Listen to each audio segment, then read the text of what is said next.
Investigators in the Gabby Petito case announced a major new development. Remains matching Gabby's description have been found in Wyoming. The cause of death has not been determined at this time.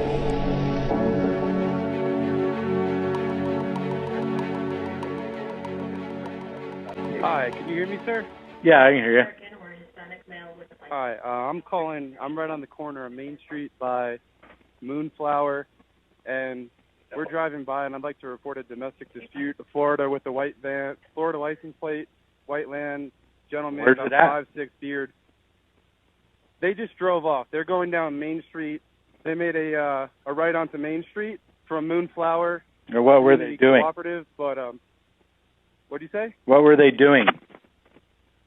We drove by, and the gentleman was slapping the girl. He was slapping her?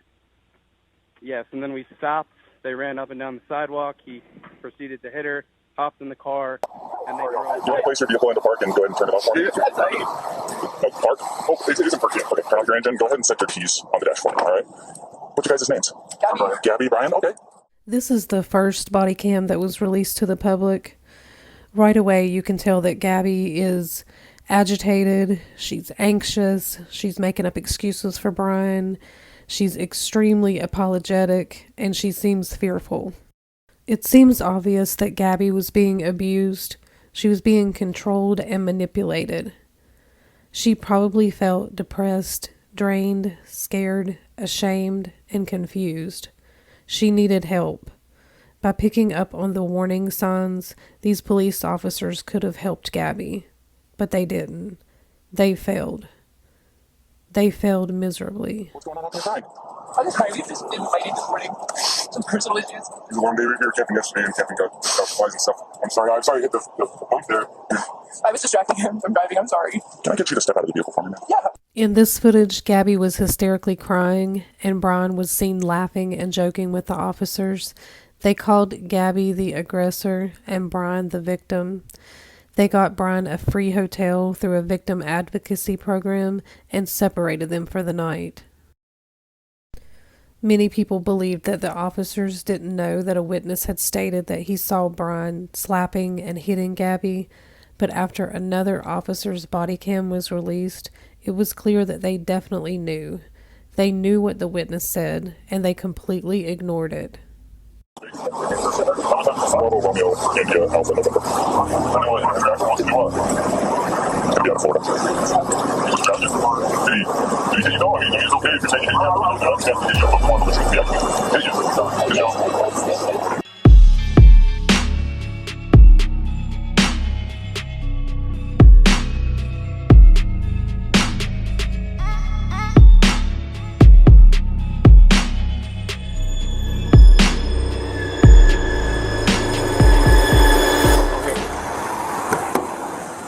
She says that she can only drink water. Worried about her story? Like, should I... No, you can talk to her. She seems like a really sweet girl, 22 or something, has a lot of anxiety, and from what she's claiming, she's the full-on aggressor here. Yeah, that's kind of what he said. I'd love to go talk to the independent witnesses, and maybe that's what I'll go do.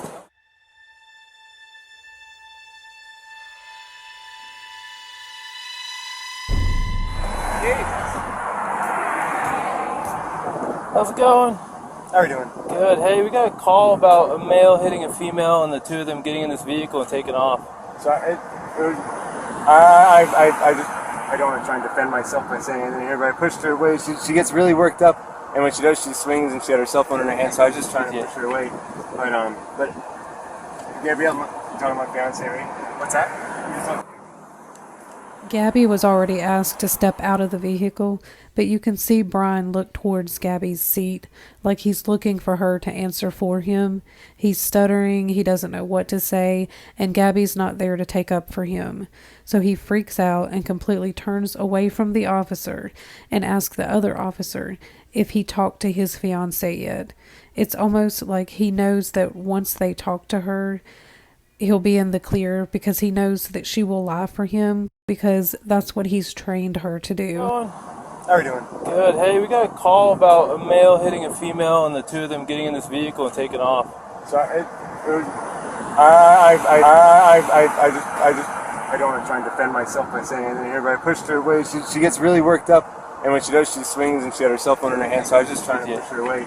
But Gabrielle, talking about my fiance, right? What's that? Gabrielle, talking about my fiance, right?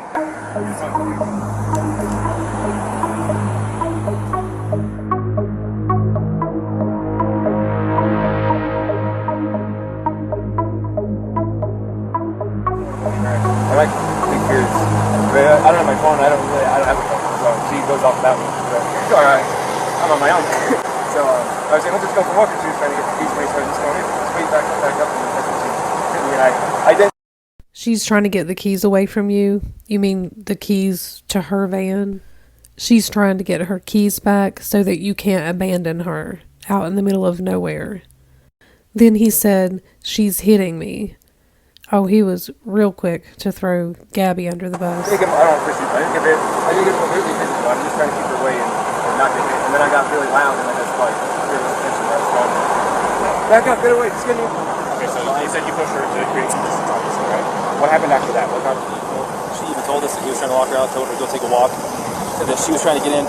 She eventually couldn't get in and actually clawed her way in through the driver's door. He says, I don't understand why she's doing that. Well, I think it's because it was the only door that wasn't locked that she could get through. She's trying to get in over him. He's trying to disengage from her. I guess he hung her backpack on the back probably so she'd have her shit so that he didn't have to engage with her. Everything she's saying is the same thing. I haven't heard what he said, but if that's what he said, it's also what the witness is saying. The witness says, I never saw him hit her. I saw him shove her, but I couldn't tell if it was an aggression against her or a defense against her as far as her, being the aggressor. So at this point, unless the guy's screaming that he needs to go to jail and did something to this girl, it sounds to me like she is the primary aggressor. Yeah. Now, the problem with her being the primary aggressor is in incidents of domestic assault, be it a male or be it a female, we shall arrest. Now, it doesn't necessarily... Look, I'm going to speak to you frankly. I have a daughter almost your age, and I'm looking at you not so much like a suspect, but also as kind of a victim, in the sense that you're dealing with some struggles emotionally and mentally at your age. Probably they'll work themselves out as you get older. There's a lot of angst at your age, and I remember being your age too. And hopefully it works itself out. But the stuff you did today that contributed to this, because you both contributed to this, is as a result of your inability to cope with the anxiety and the stress that you're having. The stuff that she did? Okay, let's do this. Let's go for a little ride across the country, and I'll take your keys from you and try to leave you out there, and let's see if you don't try to claw your way back into the car. The stress that you're having. So in a way, you're kind of a victim of this. I think you would have done better if you had the skills to do better. But you don't learn skills until you learn skills, and you don't have enough life experience yet to know how to navigate everything. So in a way, I'm just letting you know that we sympathize with you. But based on what you've said, and based on what our witness has said, and even based on what your fiancé has mentioned, trying his very hardest not to have you in any trouble, he does have marks on him that witnesses say were caused by you slapping him. And that even you say you slapped him and were aggressing him first. And I don't have anyone saying that he actually punched you aggressively. It sounds like it was shoving in a manner that was probably more consistent with trying to prevent you from entering the van or to get space from you, not to assail you. Does that make sense? We drove by and the gentleman was slapping the girl. He was slapping her? Slapping her? Yes, and then we stopped. They ran up and down the sidewalk. He proceeded to hit her, hopped in the car, and they drove off. The female who got hit, they both, the male and the female, both got into the van and headed north. RP stating a male hit a female domestic. He got into a white Ford Transit van, has a black ladder on the back. So one witness says that they only saw Brian pushing Gabby away, and the other witness says that Brian was actually slapping and hitting Gabby. But they completely disregard one of the witnesses' statements. Both an independent witness, probably the next one we're going to talk to as well, which we haven't talked to yet, but the one we did talk to, and your own companion have made it clear that she was the primary aggressor and that she was striking you and that you received injuries. You haven't admitted to striking her. She has not admitted to you striking her. The witness did not see you strike her.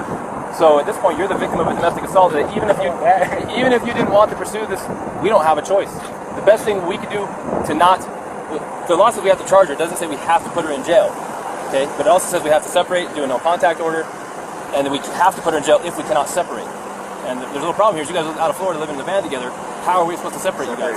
So she's kind of in a tough spot. So unless you have an idea about how she can not go to jail and be separated, do you have friends in town? somewhere she can stay. Tomorrow, if you want to, it's up to you. You can Can I go to jail? You can't because we don't have a charge for you. Now tomorrow, if you wanted to be with her again tomorrow, I'm gonna take your radio. if you wanted to be with her again tomorrow, I don't think CK will take her where she's the aggressor. It is a women's shelter. I'm curious. You can find out. Say she doesn't have where to go. If you did the citation, say she drove off she could drive off in this car. We could give you a ride somewhere. I got my backpack. Sucks for you. I got my backpack. You can spend a night. You want to drive me to Delicate Art? Does she have a good driver's license? And Yeah, she does drive license. you trust her with your vehicle? And yeah, she can handle it. well, then you'd kind of be homeless for the night around And town. I mean, I can't talk to her at all. Well, and I've got to do the thing, so I can't go camping. we can tell her what it is that she needs to do to get. So through while all this and Gabby then is let her know freaking out and bawling her eyes out, the three stooges are over here laughing at the idea of Brian getting help from a women's shelter. I'll see if they'll take you. This is a women's shelter. Actually, CK will take him as a victim of domestic assault. CK will take you. Actually, CK will.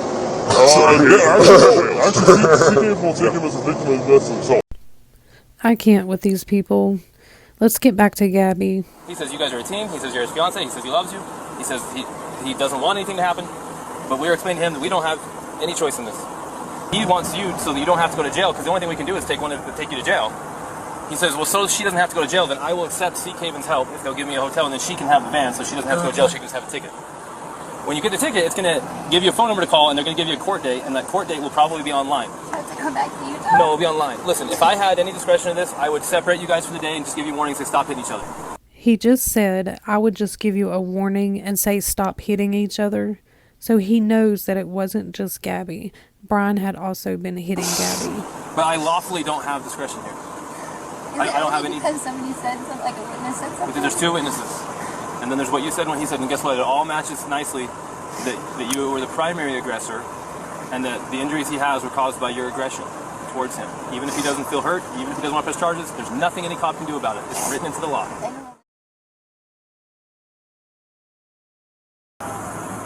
And then I told him to drive and get water because I was really thirsty. Yeah? Is there something on your cheek here? Looks like, did you get hit in the face? Kind of looks like something like hit you in the face. And then over on your arm, shoulder, right here. That's new, huh?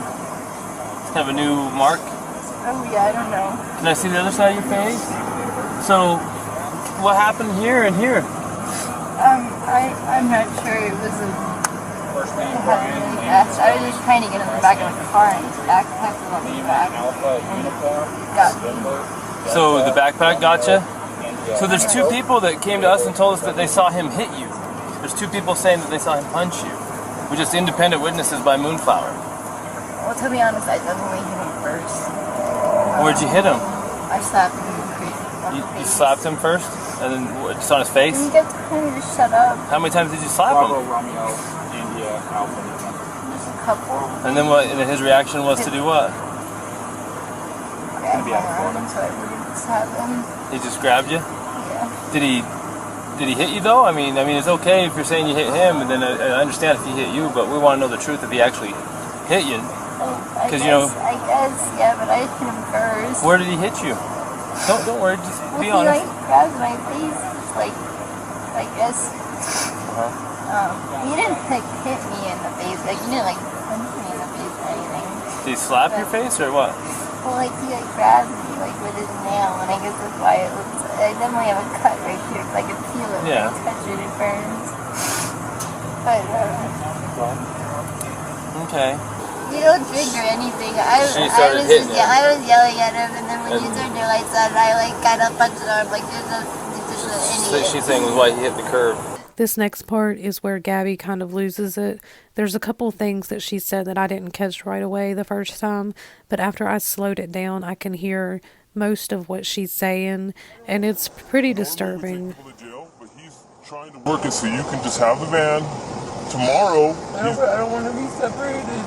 You can have anxiety? Yeah, no, we're a team, please. There's no, what is it? No, wait, we're a team, please. And it's gonna give me so much anxiety. And it's gonna give me so much anxiety. And it's gonna give me so much anxiety. Can we just have like a driving Okay, ticket. the very best thing I can do is call my supervisor and see if I'm missing something here. I'll pay it any driving ticket, a parking ticket, anything. I'll pay it any driving ticket, a parking ticket, anything. Gabby, try to calm down, and I'm going to go call a supervisor. But I don't think that there's much I can do. But let me see if the supervisor can tell me something I'm missing to make this not happen. I couldn't handle that. I'm sorry. Just give me a minute, okay? What it sounds like to me is that Brian will freak out if Gabby is away from him for a night, not the other way around. But of course, the officer doesn't pick up on this either. So, a tiny little girl, 22 years old, slapped her boyfriend, her fiance, several times. He's got a little bit of a little tiny abrasion on his chin, on his jaw. I just said the last thing I can do is call a supervisor and see if where this is such a minor. There's like a slap fight, and the injury is from a fingernail. I just don't know if it's worth the whole domestic thing or not, or if it's going to get us in trouble if we don't do it this way. I think you should get in trouble because this was not handled right at all. They both had injuries. There was evidence that they both had hit each other. There was witnesses who saw them both hitting each other. But you chose to ignore the witnesses. You chose to ignore the evidence. You completely ignored Gabby's injuries while acknowledging Brian's injuries. You recited what the law states, explaining why the laws are there and how the law doesn't give officers discretion in these situations because too many, quote, bad cops have made the wrong decisions, while you sit here trying to figure out a way to not apply the law. It's very frustrating that these officers know the purpose of the laws and why the laws are there. But in the legislature in Utah, they have made a law that if we have a domestic assault, they don't trust the police to make good decisions because too many cops have made bad decisions. So they say, we're not going to give you discretion. We're going to write a law that says if you have a domestic assault, whether it's male on female or female on male, whoever the primary aggressor is has to be charged. They know exactly why officers do not have discretion in these types of situations. Like, you know why the domestic assault code is there. It's there to protect people, especially the reason why they don't give us discretion on these things is because too many times women who are at risk want to go back to their abuser. They just wanted him to stop, and they don't want to have to be separated. They don't want him charged. They don't want him to go to jail, and then they end up getting worse and worse treatment, and then they end up getting killed. Mm-hmm. In no way, shape, or form that I can perceive does what happened here, a little slap fight between fiancés who love each other and want to be together, can I perceive that this is going to digress into the situation where he's going to be a battered man? Right. But then again, I don't have a crystal ball. And they know that the truth always lies somewhere in the middle. And I'm sure it was a little of both. I mean, usually the truth is somewhere in between. He's probably trying not to say that he hit her because he probably doesn't want her charged with assault, domestic assault. And yet somehow they still manage to make so many mistakes.